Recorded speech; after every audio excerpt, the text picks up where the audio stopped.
Yung dumating sa puntong nagkasunod-sunod yung mga problemang dumating sa'yo. Tapos, iniwan ka pa ng taong pinagkukunan naman ng lakas. Wala naman, di ba? Nakakalungkot yun. Sabi nila, masarap daw mahalin yung yung taong mayaman, may kotse, kaya sa'yo ibigay lahat. Pero ang hindi nila alam, mas masarap mahalin yung taong walang wala pa. Kasi ikaw lang yung kaya nang ipagmalaki. Kumbaga, ikaw lang yung meron siya. Ang sarap sa feeling yun eh. Yung bang tipo na meron kang pagkukunan ng lakas sa tuwing nagpapanginang ka ng loob. Pinakamasarap sa pakiramdam yung may magsasabi sa'yo na ito ka lang, huwag kang lalayo. Samahan mo akong pa rin yung pangarap na matagal ko nang inaasam. Pero walang ganun eh. Kasi eto lang ako. Hindi kasi ako attractive eh. Wala rin akong pwedeng may pagmalaki. Alam nyo guys, yung feeling na when you love the person pero hindi pala siya para sa'yo. Kahit anong efforts ang gawin mo, kahit siguro lumahod ka sa harapan niya, kahit may makawa kang huwag ka nang iwan, huwag ka nang ipagpalit. Kung hindi talaga ikaw yung gusto at mahal niya, wala ka magagawa. Kung hindi ang palayaan siya. Kaysa naman patuloy kang umasa na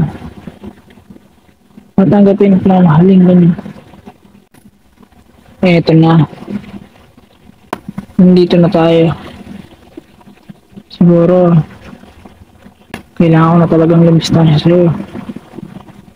Kasi, pagkawarin ko kahit anong gawin ko. Hindi na mawawalik yung tiwalang nasira. O, hindi mo na ako pagkakatiwalaan muli. Dahil sa nagawa ko. Masaya ako dahil kahit minsan nagawa natin suportahan ang sakit na. Sa kabilang banda, hindi ko maiwasang malungkot. Kasi nga, nawala na yung tao. Laging nandyan.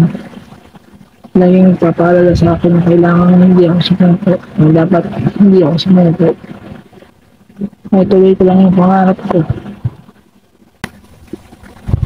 Hindi ko maiwasang malungkot kasi ikaw lang yung taong nagtiga ng malasakit at sumama sa akin mga panahon ng kailangan ka ng karamay. Ngayon, back to zero na naman. Balik na naman ako sa umpisa. Pero wala kang magagawa. Yun na yun eh. Patawarin mo ako sa lahat ng nagawa ng pagkakamali. Sana may chance pang salba natin yung friendship na meron tayo. Pero nasa'yo ka rin yun. Kung bibigyan pa ako ng isang pagkakataon. Pero kung hindi nga, siguro suportahan na lang kita sa tahimik na paraan. Sa estilong ako na lang ang nakakaalam. Ayaw ko kasi dumating sa puntong na maiwan ng tuluyan at tuluyan mo akong kalimutan. Aaminin ko. Mabilis ako matouch. Pero once na iparamdam mo sa akin, hindi mo na ako kailangan mag-miss din ako malitouch. Ayaw ko kasi napagsiksikan yung sarili ko. Ayaw ko mamalimos ng attention para pahalagahan lang. Ang hirap kasi mag-settle sa isang tao na alam mo ikaw lang yung nag-efforts o nagbibigay ng efforts pero shielded mo lang. Simula ngayon, mas pipiliin ko na yung sarili ko. Mag-stay yung mag-stay. Umalis yung gusto na umalis. Just go with the flow na lang. Gano'n naman talaga dapat, di ba? Kasi wala namang permanente sa mundo. Anytime, anywhere, magbabago at magbabago sila.